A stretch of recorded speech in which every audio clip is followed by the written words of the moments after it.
Men like you should not have checks worth millions. With that cold sentence, spoken with the certainty of someone who believed his prejudice was sound judgment. Richard Harrington reached forward, snatched the $2.22 million dividend check from Nathan Brooks's hand, and tore it cleanly down the center. The sharp rip echoed across the marble floor. The torn halves fluttered downward, landing at Nathan's feet like discarded proof of his dignity. A few customers gasped. Phones were raised, and in that single violent gesture, meant to assert control, Harrington unknowingly set fire to his own future. The humiliation he intended for Nathan would soon return to end his career, his reputation, and the comfortable certainty he thought could never be challenged. Before we go deeper into this story, where are you watching from? Please subscribe to the channel and give me a like, because what happened next reveals truths that matter for every one of us. Nathan Brooks entered the Midtown branch of National Trust Bank with quiet confidence, dressed in dark jeans, a gray hoodie, and clean sneakers. He carried the simple white envelope that held his quarterly dividend check, a number he no longer thought much about but always treated with respect. He believed wealth was not measured by clothing but by discipline, character, and purpose. Nathan made it a personal practice, every quarter, to visit the bank dressed as an ordinary customer. He did this not for amusement, but for awareness. He wanted to see whether the institution he owned upheld the values it promised. On this afternoon, that test revealed far more than he anticipated. When he first walked through the glass doors, Vanessa Ortiz, the assistant manager, greeted him with steady warmth. She was professional, kind, and consistent, treating each customer with the same courtesy. She offered to help him with private service, but Nathan declined with a polite smile. He wanted to stand in line like everyone else. She accepted his choice without question and returned to her tasks. For a moment, the visit felt like any other. There was nothing unusual in the air. There was no sign of the hostility waiting to rise. Everything shifted the moment the branch manager heard the amount written on the check. Richard Harrington approached with a rigid posture and a narrowing expression. He did not introduce himself. He did not acknowledge Vanessa. He moved as though he were responding to a threat rather than assisting a customer. His voice, cool and clipped, repeated that the bank had to be careful with unusually large transactions. Nathan explained he understood and offered additional identification. He remained calm, steady, and respectful. Yet each piece of information he provided seemed only to deepen Harrington's suspicion. Margaret Peggy Whitmore, a wealthy customer with a reputation for making her opinions public, stood nearby watching closely. Her voice carried easily across the lobby. She spoke of people trying to act wealthy and individuals who do not belong in certain places. Her comments were not whispered. They were delivered with intention, meant to influence the room and affirm her belief in a divide she thought was natural. A few customers looked down, uncomfortable. Others pretended not to hear, but a handful raised their phones, sensing that something troubling was unfolding. Brian Keller, the security guard, stepped closer with one hand resting on his duty radio. His body language conveyed suspicion rather than readiness to protect. Nathan recognized the posture. It was the same stance he had seen in airports when traveling in casual clothes. The same stance he had seen when he first entered military training years ago. The same stance he had seen in stores where assumptions outweighed fairness. He breathed slowly, steadying himself with the patience he had learned long ago. His phone buzzed. Bob Callahan, the bank president and an old business school friend, was calling with a reminder about their upcoming board meeting. Nathan stepped slightly aside, answered briefly, and assured Bob he would join on time. It was a calm exchange, the kind that reflected long-standing trust and mutual respect. When he ended the call and returned to the counter, Harrington's expression hardened even more. The manager asked for further identification. Nathan provided it. He asked for additional verification. Nathan complied. He asked for the check's origin. Nathan explained. Each answer was met with deeper doubt. Finally, Nathan suggested the simplest solution. He asked that the check be verified through the bank's internal ownership system. It was a direct request, made with quiet confidence. Harrington refused. He said he trusted his instincts more than any system. His instincts, shaped by long-held assumptions, had already convicted Nathan without evidence. Vanessa attempted to intervene. She spoke calmly, reminding Harrington that proper verification protocols existed for a reason. He cut her off sharply. He insisted that he alone would handle the situation. She stepped back, frustrated but unable to change the path the manager had chosen. Customers watched with growing discomfort. Some shook their heads, some whispered among themselves, a few activated their cameras. The tension became a presence in the room, heavy and unmistakable. Nathan tried once more. He explained patiently who he was and offered to open the bank's internal app on his tablet. Harrington refused before Nathan even finished the sentence. He accused Nathan of attempting to deceive the bank. He said the transaction felt dangerous. He used the word suspicious again and again. And then, with a sudden motion born of arrogance and indignation, he reached out and tore the check. He did it not as a procedure, but as a punishment. He believed he was destroying something fraudulent. Instead, he was destroying the facade of fairness he believed he upheld. Nathan felt the sting of humiliation. It was sharp, unexpected, and painfully familiar. The pieces at his feet represented not just money, but judgment. Yet he did not react with anger. He stood still, breathing with the discipline of a man who had risen above far greater challenges. He understood that the moment, though painful, carried possibility. His silence unsettled the room. Peggy smirked. Brian watched closely, ready to intervene. Harrington stepped back, convinced he had done something righteous. Nathan looked down at the torn halves of the check, then looked up with a calmness that startled everyone. He understood something that Harrington did not. This moment, meant to shame him, was the moment that would expose everything: the prejudice, the arrogance, the careless abuse of authority. The cameras were recording, the witnesses were present, and though Harrington believed he had asserted control, he had in truth revealed a deeper truth to the world. Nathan stood alone in a crowded room, but he stood with dignity. Harrington stood with authority, but he stood on the edge of ruin, and the consequences that would soon follow had already begun to take shape. Richard Harrington believed his authority was absolute when he tore the check, but his arrogance had only begun to reveal itself. He stared at the torn pieces on the marble floor and repeated that the bank would not tolerate fraud.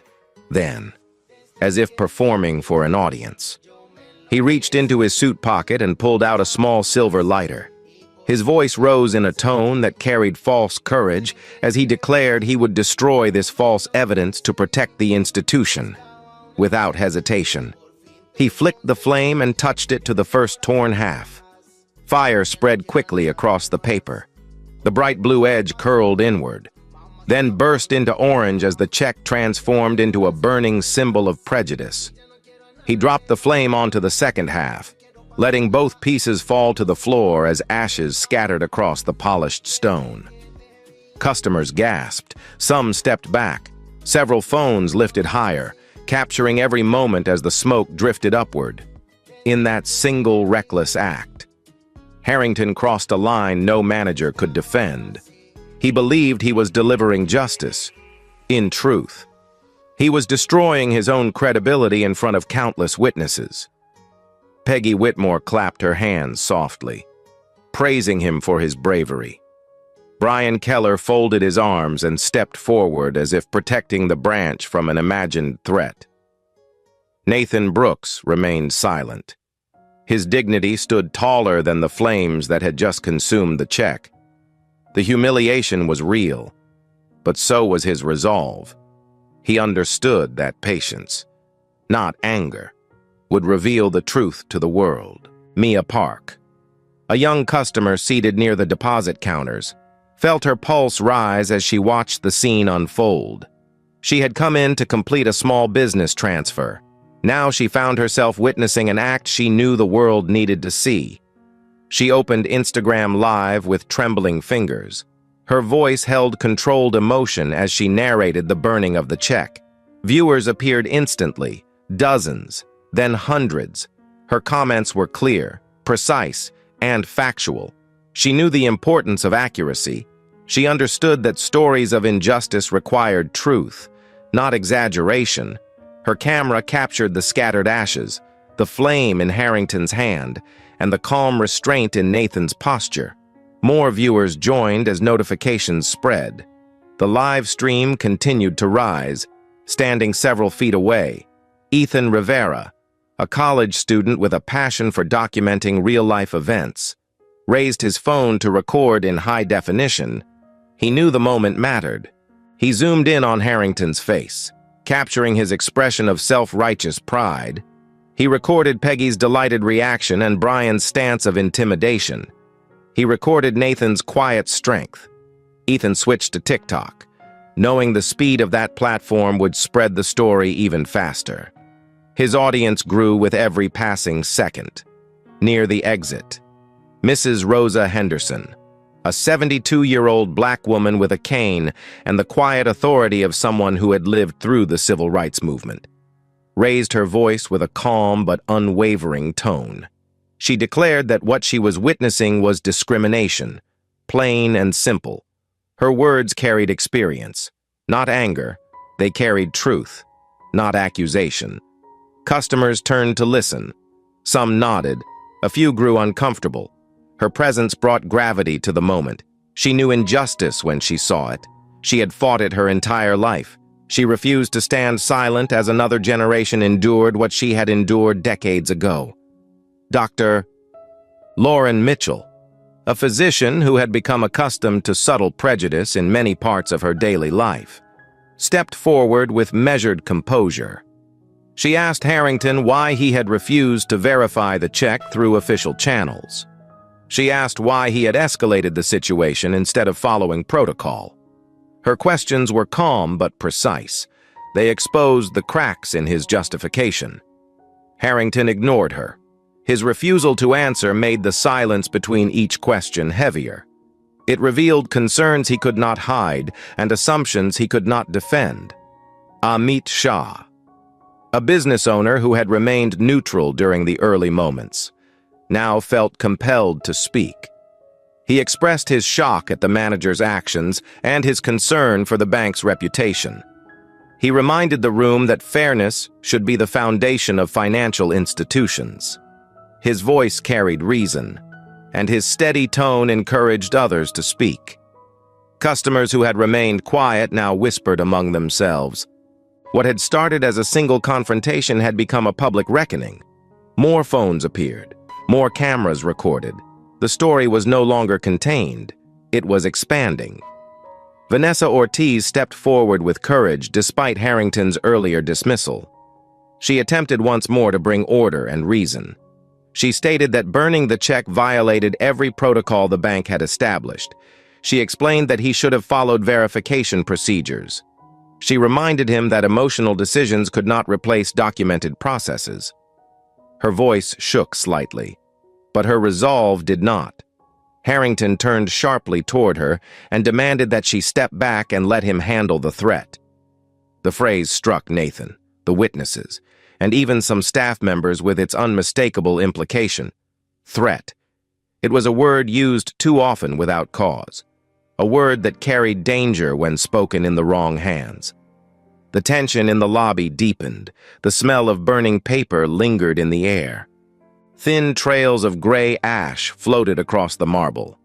The scene had become a stage, and every person present played a part. The number of viewers on Mia's live stream climbed from hundreds to thousands. Comments poured in, expressing disbelief, outrage, and prayers for calm resolution. People online urged her to keep recording. They urged her to stay safe. They urged her to document everything. Ethan's TikTok feed surged. The online audience doubled, then tripled. What had happened in a single branch in Midtown Manhattan was spreading to living rooms, offices, classrooms, and phones across the country. Nathan remained still. His silence was not passive. It was deliberate.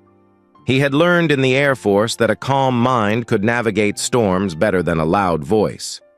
He understood that reacting with anger would only confirm the false assumptions others had already formed. He also understood that justice, when approached with discipline, had greater impact. He watched the ashes at his feet and recognized their symbolism. They represented the assumptions of others, not his worth. They represented prejudice, not truth. And he knew that the truth would soon emerge with undeniable clarity. Harrington, however, saw none of this. He believed he was controlling the narrative. He believed he had demonstrated strength. He believed the customers would respect him for protecting the bank. Yet every expression in the room, every camera pointed at him, every quiet whisper, and every rising number on social media told a different story. He had not protected anything. He had exposed everything, and the consequences of his decisions, though invisible to him now, were already forming beyond his control. The ashes continued to drift in small circles on the floor. Nathan lifted his gaze toward Harrington with calm composure and spoke a single sentence that held unwavering confidence. He said that truth did not burn. Those nearby felt the weight of those words. They sensed the shift. They sensed that this moment, captured from every angle, was no longer in Harrington's hands. It was in the hands of those who witnessed it, both in the room and across the country. Richard Harrington believed he had done the noble thing by burning the check. But his certainty began to crumble the moment he dialed 911 and reported a dangerous fraud suspect refusing to comply.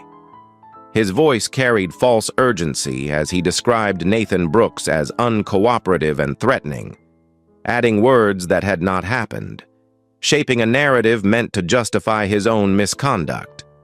Beside him, Brian Keller nodded with exaggerated seriousness, repeating details that turned suspicion into accusation. Peggy Whitmore stood with a hand on her chest, claiming she felt unsafe. Their voices merged into a picture they crafted together, a picture meant to portray Nathan as a risk. But the cameras had already recorded the truth, and thousands of viewers online knew the report was built on falsehood. Inside the branch, customers watched anxiously. Some whispered prayers, some kept filming, others moved toward the exits, afraid of what would happen when the police arrived. Nathan stood still, dignified, and deeply aware that the next few minutes could determine the course of his safety and the outcome of the entire confrontation. The arrival of the New York Police Department was swift. Officers Carla Morales and Darnell Washington stepped through the doors with disciplined precision, following protocol and responding with seriousness to what they believed was an urgent threat. Harrington rushed toward them, pointing at Nathan with the desperation of someone who feared losing control. He repeated his claim that Nathan was attempting a large-scale fraud and had resisted instructions. Brian stepped forward to add weight to the report, stating that Nathan had acted aggressively. Peggy, consumed by self-righteous confidence, declared that she had feared for her life. The officers listened, but their eyes were already assessing the room. They saw the raised phones. They saw the ashes on the floor. They saw Nathan standing completely still, his hands visible, his posture calm. Yet protocol required immediate action. Their duty was to neutralize the situation based on the call they received. Their training demanded caution. In a moment that silenced the entire lobby, both officers placed their hands on their holsters. Carla called out to Nathan with firm authority, instructing him not to move. Darnell instructed him to keep his hands fully visible. They approached with deliberate steps, The weight of the moment settled heavily on everyone present. Customers stopped breathing. Phones stayed lifted but trembled in nervous hands. Mia Park whispered softly into her live stream that police had arrived with weapons drawn. Her voice was steady, but fear underlined every word. Viewers poured into the feed, the total count rising from thousands to tens of thousands. Ethan recorded every second, refusing to miss a single detail.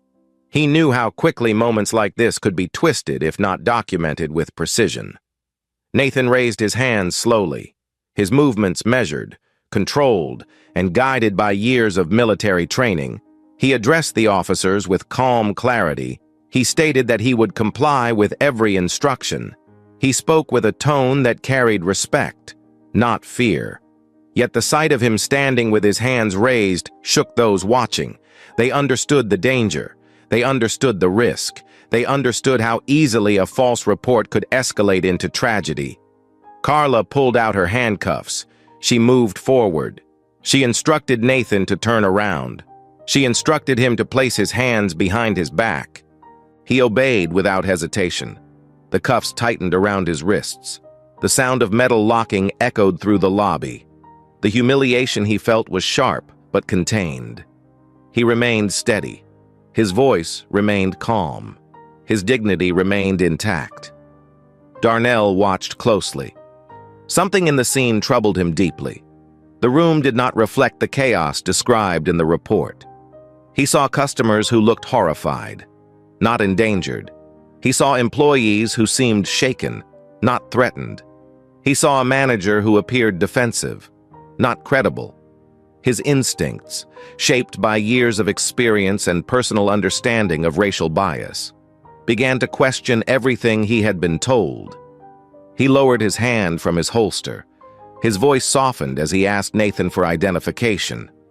Nathan nodded calmly and said that his identification was in his front pocket. Darnell asked for permission to retrieve it. Nathan granted permission with quiet respect. The officer reached into the pocket and pulled out an ID card with the name Nathan Brooks printed clearly. He read the title beneath the name: Chairman of Brooks Capital Partners, majority shareholder of National Trust Bank. His expression shifted. His breath caught. He knew exactly what this meant. Carla, still holding the other side of the report in her mind, asked Nathan whether he could verify his identity further. Nathan, still handcuffed, requested to reach for the tablet in his messenger bag. Carla hesitated.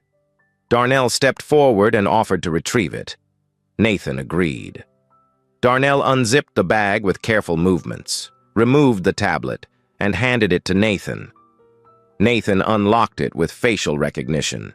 He opened the bank's internal ownership system. The screen showed his profile, his shareholder status, his board role, and his position as the top controlling entity of the institution. Darnell stared at the information with disbelief. Carla looked over his shoulder and took a step back, her face paling. She realized the magnitude of the mistake. Darnell spoke first. His voice was calm but heavy with apology. He stated that they had acted on a false report. Carla followed, acknowledging the error. Without delay, Darnell removed the handcuffs. The click of release carried profound meaning. Nathan rubbed his wrists briefly but remained composed. He did not raise his voice. He did not express anger. He simply stated that he understood their duty and appreciated their professionalism once the truth became clear. His grace in that moment left a deep impression on both officers. Around them, witnesses exhaled in relief. Mrs. Henderson wiped a tear from her eye. Dr. Mitchell placed a hand over her heart. Amit Shah shook his head in disbelief. Peggy lowered her eyes without speaking. Harrington stepped back with visible fear. Brian folded his arms tightly, trying to mask his concern. The room understood that the narrative had shifted completely. The truth was undeniable. Mia narrated the moment to her growing audience. The number of viewers surpassed 30,000. Comments flooded the screen. People expressed outrage. People expressed relief. People expressed gratitude that Nathan had remained safe. The live feed captured the officer's apologies, the torn ashes on the floor, and the visible collapse of Harrington's confidence. Ethan recorded with precision, knowing this footage would become vital evidence for the world to see. The scene held a solemn stillness. Nathan looked down at the ashes of the check, then looked back at Harrington with quiet authority. He stated that truth revealed itself when given the chance. His words carried the weight of lived experience. They carried the weight of dignity reclaimed. They carried the weight of a moment that would soon transform from injustice to accountability.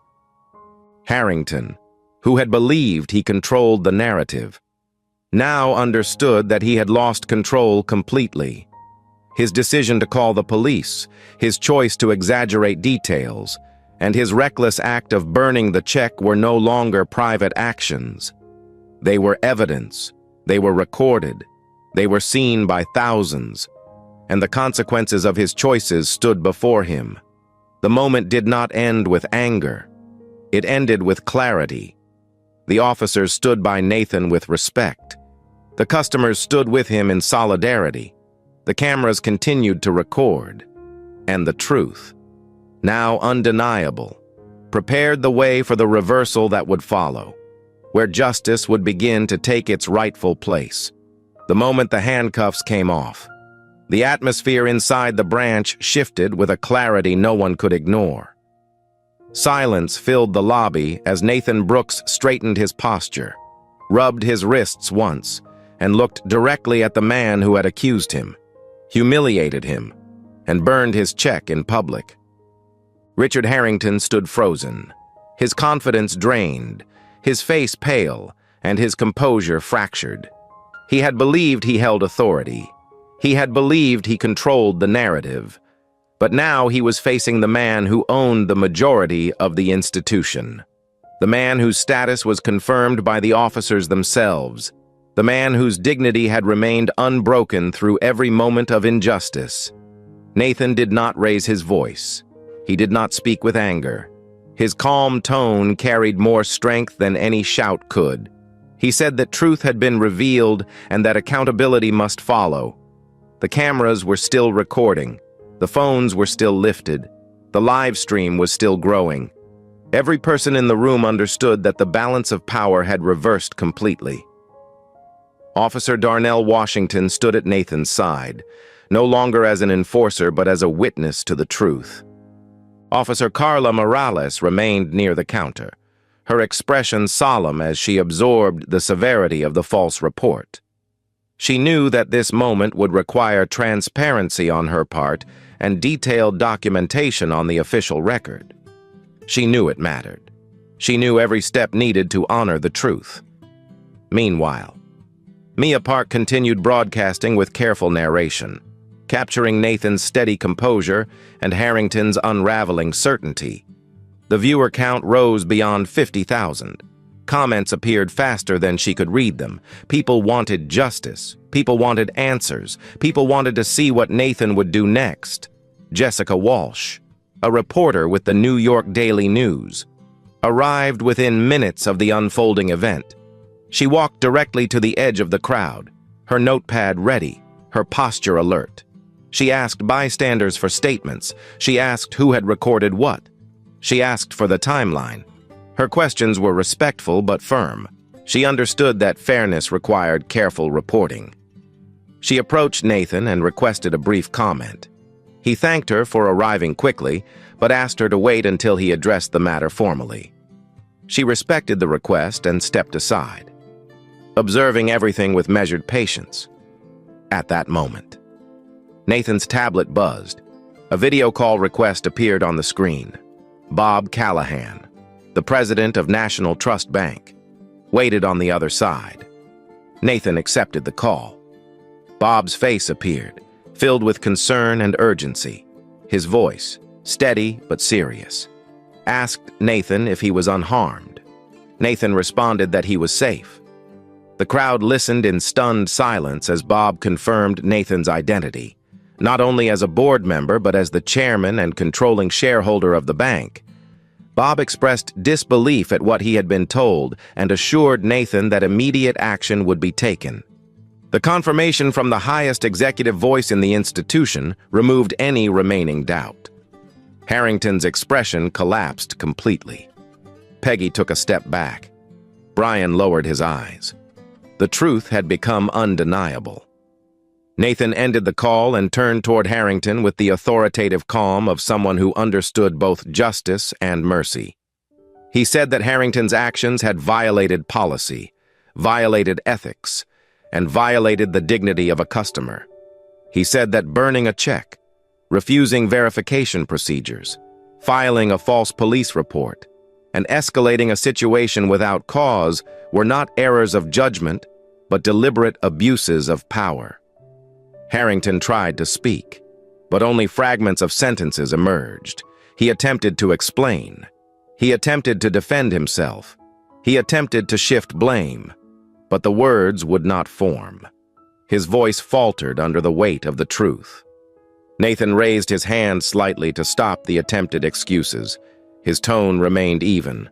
He said there were only two options before Harrington, and they were not negotiable. The first option was to give a public apology, accept immediate termination, pay $40,000 in restitution for damages, and face the legal consequences through civil action. The second option was to resign on the spot and accept that the incident would be referred for criminal review. The terms were clear. The consequences were inevitable. The witnesses listened with quiet attention.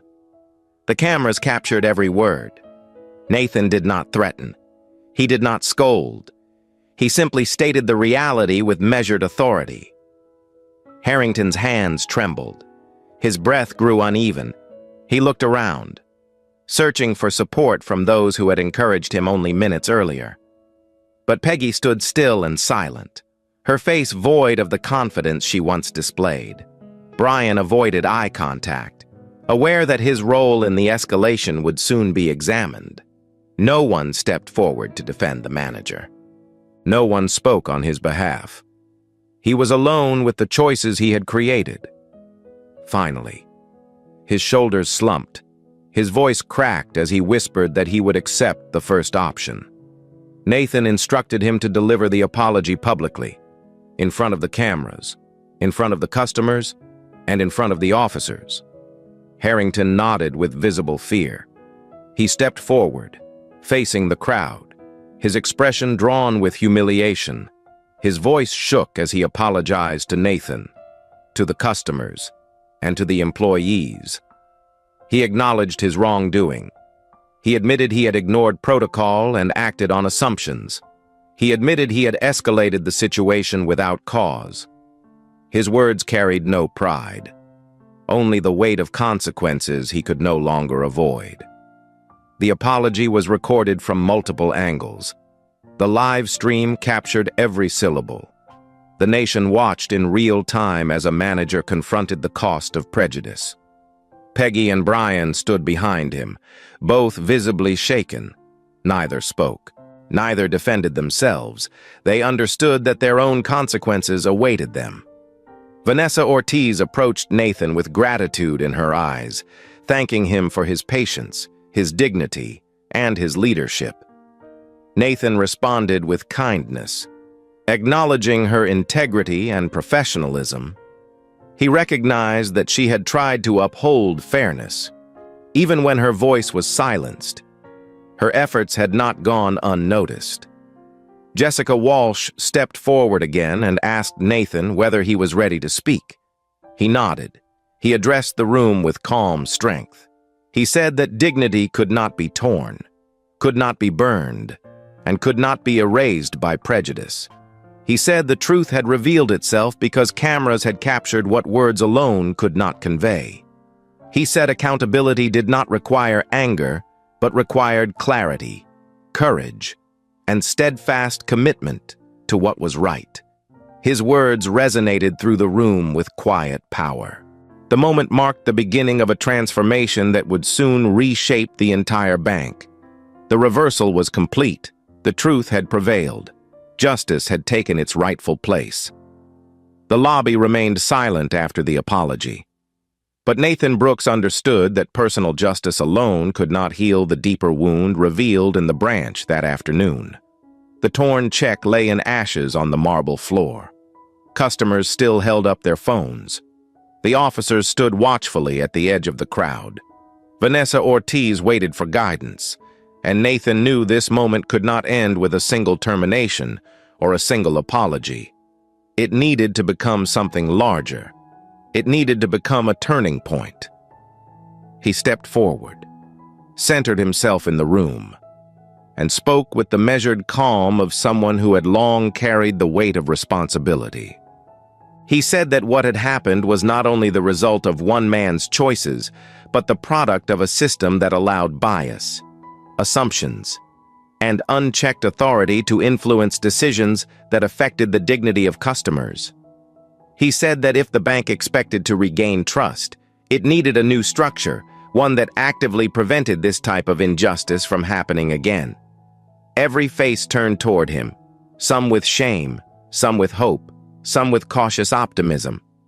He continued with a clarity that left no room for confusion or resistance. He said that effective immediately. He would implement a nationwide reform throughout National Trust Bank, a reform known as the Equity First Protocol. He explained that it was not a slogan. It was not a temporary project. It was a permanent system of accountability designed to address the roots of discrimination. It would apply to every branch, every employee, and every manager. Regardless of rank or tenure, no one would be exempt. The protocol would begin with mandatory quarterly bias training focused on real scenarios, real consequences, and real accountability. It would address both subtle and overt prejudice. It would include role-based evaluations to ensure employees understood not only procedures, but the ethical standards required of them. He continued with the second component. He said that every branch would install an independent camera oversight network monitored by a third-party contractor, not by internal staff. The cameras would provide neutral documentation of interactions between staff and customers. They would protect customers from mistreatment and protect employees from false accusations. The footage would be reviewed randomly each quarter to ensure compliance with policy. It would create transparency without fear. It would create documentation without bias. It would create consistency that could not be manipulated or ignored. The third component involved communication. Nathan explained that the bank would establish an anonymous feedback channel that reported directly to the board's oversight committee. Employees could report concerns. Customers could share experiences. Community partners could raise issues. The reports would bypass local managers entirely. This step would close the gap that allowed misconduct to be hidden or minimized. It would empower those who often felt unheard. It would give the board the information needed to make informed decisions rooted in truth, not filtered accounts. The fourth component completed the structure. Nathan announced the formation of community advisory councils at each major branch. The councils would include local leaders, business owners, activists, clergy, educators, and long-term customers. They would meet quarterly with senior management to discuss patterns, concerns, and opportunities for improvement. They would provide real voices from real communities. They would give people a seat at the table. They would ensure that each branch was accountable to the community it served, not just to internal metrics or financial goals. The bank would not only hear from the public, but engage with them directly in shaping better policies. As Nathan outlined each element, the room listened with complete attention. The officers nodded thoughtfully. Customers watched with quiet approval. Those recording began typing comments praising the plan. Jessica Walsh wrote quickly, recognizing the significance of what she was witnessing. She understood that she was not documenting a routine confrontation. She was documenting the birth of a national reform movement. The social media viewers commented rapidly. They wrote about leadership. They wrote about dignity. They wrote about change. The viewer count continued to rise. When Nathan finished outlining the core protocol, he turned to Vanessa Ortiz. He acknowledged her integrity, her courage to speak even when dismissed, and her consistent professionalism in the face of hostility. He said that she would be responsible for coordinating the initial implementation of the Equity First Protocol at the Midtown branch. Vanessa's eyes filled with emotion. She stepped forward with gratitude, but also with the weight of responsibility. She understood the significance of what he was entrusting to her. She accepted the role with humility and a quiet promise to uphold the values he had articulated. Mrs. Rosa Henderson nodded approvingly from her seat, with the voice of experience. She said loudly enough for all to hear that change did not happen by accident. It required intention. It required courage. It required leadership. She praised Nathan for turning humiliation into progress. Her words resonated through the room with the power of a generation that had endured battles for equality. They carried a reminder that progress was not given, but earned. Dr. Lauren Mitchell stepped forward next. She thanked Nathan for his clarity and his commitment. She said that she had experienced discrimination in many settings, including financial institutions, and that the Equity First Protocol represented a step toward restoring trust. Her words were steady, but the emotion beneath them was unmistakable. She understood the impact of this moment. She understood that this change extended beyond Nathan and beyond the branch. It reached into the experiences of countless people who had faced subtle prejudice throughout their lives. Amit Shah, still processing the events he had witnessed, expressed support for the reforms. He said that he planned to move all his business accounts to National Trust Bank because he believed in leadership that valued people as much as profit.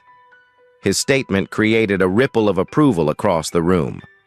Customers nodded. The officers exchanged brief glances of respect. Even those who had doubted the power of reform now recognized its potential. Jessica stepped forward and asked Nathan whether he intended to make a formal public statement. He said that he would. He said that transparency mattered. He said that the public had seen the injustice unfold in real time and deserved to see the resolution as well. He said that the bank would not hide behind prepared statements or vague language. It would speak openly. It would acknowledge failure. It would commit to repair. As he finished speaking, the ashes of the burned check remained at his feet, but they no longer represented humiliation. They represented transition. They represented the moment when personal dignity became public reform. They represented the shift from an isolated incident to institutional transformation.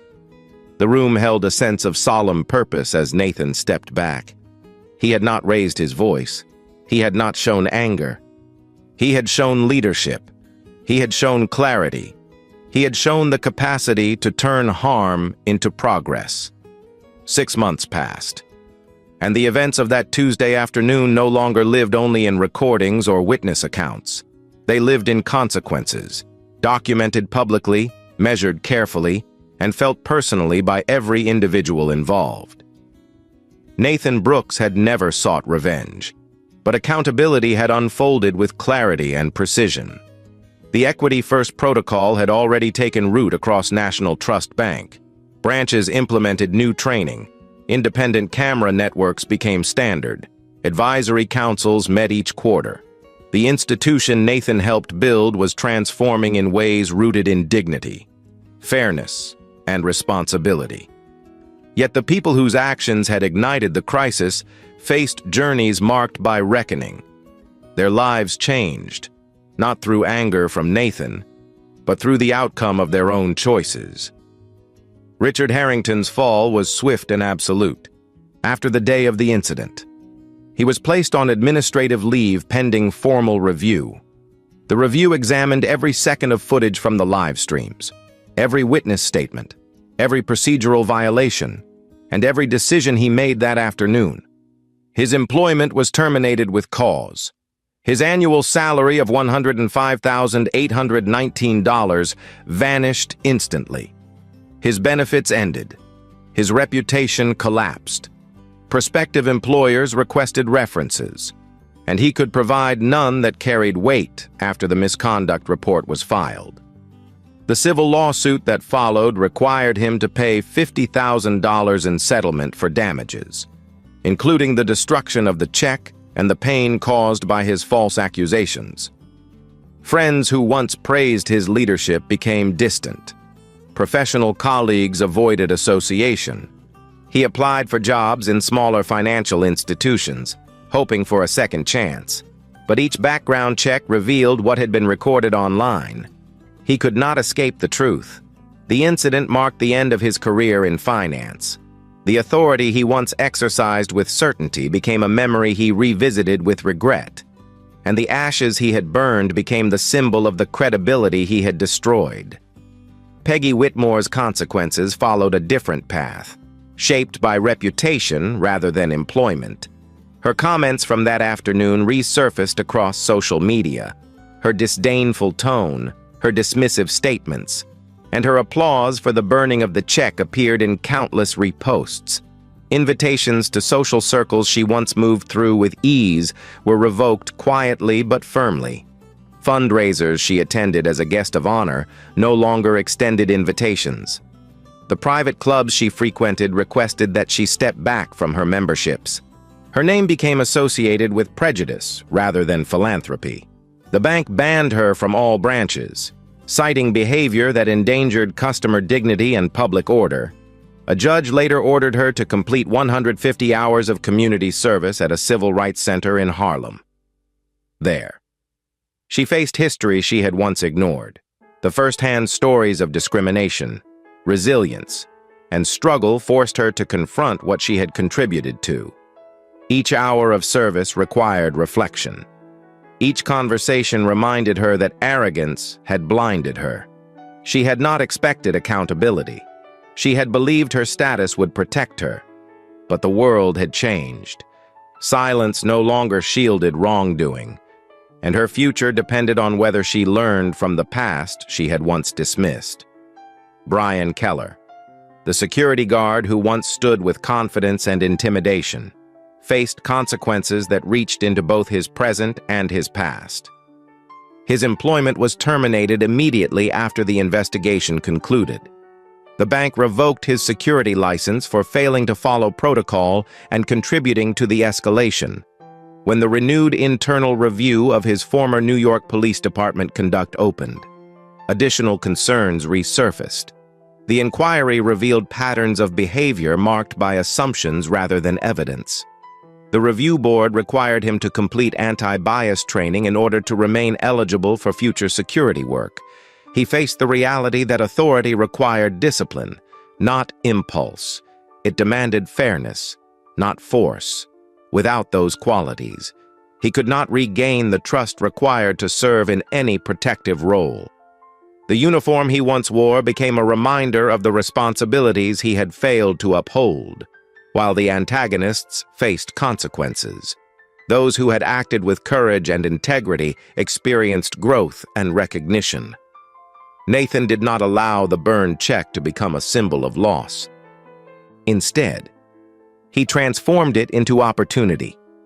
He established a scholarship fund named the Brooks Dignity Fellowship, seeded with the full value of the destroyed check. The fellowship supported students from underserved communities pursuing careers in finance, law, and public service. Nathan believed that the greatest lesson from that day was not the humiliation he endured, but the power of education to create change. The scholarship applications poured in from across the country. Recipients wrote to Nathan expressing gratitude, determination, and hope. The burned check, once meant to shame him, became a foundation for nurturing the next generation of leaders. Vanessa Ortiz, whose professionalism had been ignored in the moment of crisis, rose through the ranks with steady grace. Nathan advocated for her advancement. Recognizing her courage and integrity, she was promoted to branch manager of the Midtown location. Under her leadership, the branch transformed into a model of equity and accountability. Employees respected her, customers trusted her, advisory councils praised her efforts. She felt the weight of responsibility, but she carried it with humility and strength. Her promotion was not a reward for witnessing injustice. It was recognition of her consistent professionalism and her unwavering commitment to fairness. Mia Park, whose live stream captured the truth as it unfolded, became a prominent advocate for justice. Her follower count grew to 500,000. She used her platform to promote awareness, dignity, and accountability across industries. Invitations arrived from universities and community organizations asking her to speak about the power of recording truth, the importance of courage in moments of injustice, and the role of social media in shaping public understanding. She accepted each invitation with gratitude, always reminding her audiences that she did not seek fame. She sought fairness.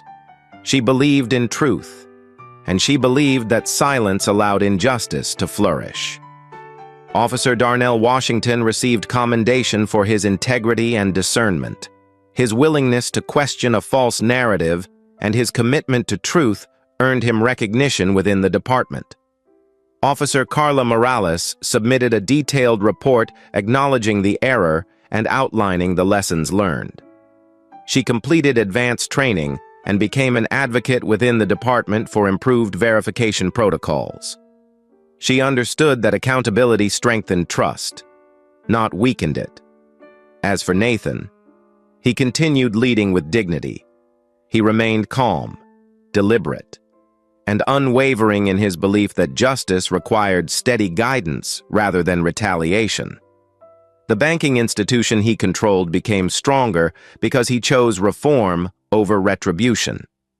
His team treated the Equity First protocol not as a temporary program, but as a permanent foundation for fairness. He understood that leadership was not measured by wealth or position. It was measured by the willingness to transform harm into healing. The consequences of that afternoon touched each person differently. For some, they brought humility. For others, growth. For a few, irreversible downfall. But for Nathan, they brought clarity.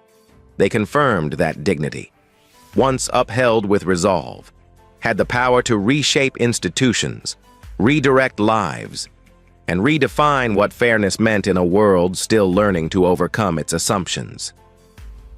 6 months after the incident, the clip of the burning check no longer lived only as a moment of shock. It had grown into a national reflection. Mia Park's live stream, combined with Ethan Rivera's detailed recordings, surpassed 12 million views across platforms. People watched it in classrooms, at community centers, in financial institutions, and in corporate training sessions. The hashtags equity in banking and ashes of assumption appeared not as trends, but as markers of a wider movement toward fairness. Universities used the footage as case material for ethics courses. Nonprofits included it in workshops on systemic bias. Banks, both large and small, quietly adopted versions of the Equity First protocol, recognizing that transparency and accountability were not just moral imperatives, but essential components of trust. National Trust Bank, once shaken by scandal, now became a model for the industry. Under Nathan Brooks's leadership, the institution reported a 15% increase in minority customers and a measurable rise in community engagement. The public responded not because of marketing or public relations, but because they saw genuine change rooted in dignity. The bank's internal culture shifted, shaped by employees who took the reform seriously and by managers who understood that ethical conduct was no longer optional. In the center of the Midtown branch, a small glass case was installed. Inside, it rested the surviving ashes of the $2.22 million check. The ashes sat on a piece of black velvet under a brass plaque engraved with the words, "The Cost of Assumptions." Customers paused before it each day. Employees walked past it as a reminder of what had happened and what must never happen again. The case was not a monument to humiliation. It was a symbol of transformation. It was a reminder that dignity could rise even from the remnants of injustice. Nathan Brooks traveled frequently across the country to speak at universities, financial conferences, and community forums. In each place, He delivered the same message. He reminded people that wealth, status, and appearance do not define worth. He reminded them that respect should never be determined by clothing, skin color, or preconceived notions. His speeches were calm, measured, and thoughtful. He spoke with pauses that allowed each word to settle into the listener's mind. He shared that the moment Harrington tore the check was painful, but the pain had purpose. It exposed a truth that many wanted to ignore. It revealed the power of perception. It showed how quickly bias could turn an ordinary transaction into a crisis. And yet, he explained that the real lesson was not in the act of tearing or burning the check. The real lesson was in what followed. He told audiences that they could not control the actions of others, but they could control how they responded. He insisted that dignity was not destroyed by disrespect. It was affirmed by calm strength. He repeated the same 5 lessons wherever he went, believing they carried permanent value. He said that dignity was not found in clothing, wealth, or social status. It lived in how people chose to behave. He said that power should not be used for revenge. True power transformed pain into progress.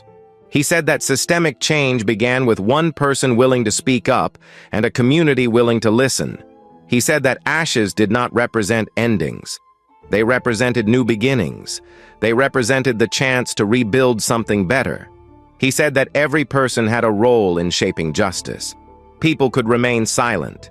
They could enable wrongdoing, or they could become part of the solution. He encouraged audiences to choose the path of courage and compassion, even when confronted with hostility. His speeches resonated deeply with those who had faced prejudice. They provided clarity for those who had participated in bias without awareness. They offered hope for those who believed change was possible, but had never seen it in action.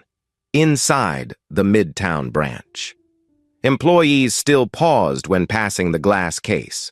Some reflected on their own assumptions. Some considered the possibility of unconscious bias in their daily interactions. Some reminded themselves that professionalism required humility and awareness. Vanessa Ortiz, now the branch manager, often walked by the case at closing time. She remembered the day she had been silenced by her supervisor. She remembered the fear she felt when the situation escalated beyond control. But she also remembered Nathan's calm strength and his belief in her integrity. She used those memories as guidance in her leadership. Under her management, the branch no longer measured success only by financial performance. It measured success by fairness in service, by respect between employees, and by trust built with customers. Her team learned to ask questions before making judgments. They learned to listen before reacting. They learned that professionalism required more than procedure. It required character for those who had harmed Nathan. The memory of that day did not fade easily. Harrington lived with the consequences of his actions. Each time he searched for employment, the incident appeared in the background check or in the questions employers posed. Peggy completed her community service quietly. The conversations she heard at the Harlem Center stayed with her long after her required hours ended. Brian attended the mandatory training sessions, confronted his past decisions, and entered a period of self-reflection he had once avoided. Whether these individuals grew from the experience depended on their willingness to face discomfort and examine their own beliefs. Some embraced the opportunity for change, others struggled, but the world around them moved forward, shaped by the lessons they had unintentionally delivered. Mia Park continued her advocacy, reminding her audience that recording injustice was not a spectacle, but a responsibility. Her platform became a place for education rather than outrage. She collaborated with community leaders and produced content focused on fairness, dignity, and accountability. Ethan Rivera, still a student, found his footage used in training programs across the country. He realized the weight of his decision to record that afternoon. His importance lay not in capturing drama, but in preserving truth. Nathan never claimed to be a hero. He spoke of the day as a painful reminder of how far society still had to go.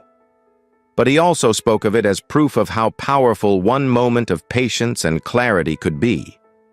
He often told audiences that people could burn paper, but they could not burn dignity. They could doubt someone's worth, but they could not erase the truth of who that person was.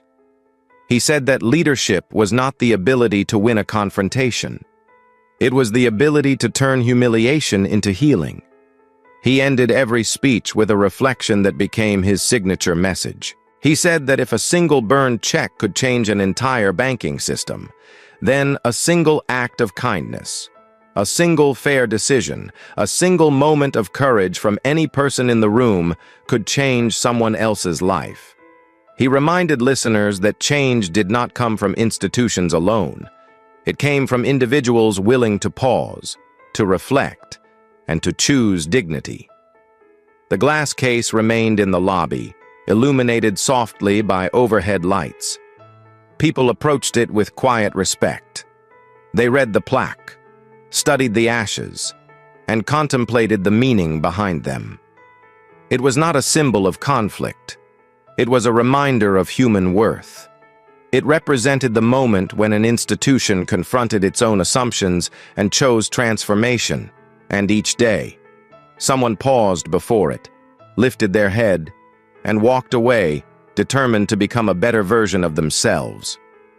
Thank you for watching this story.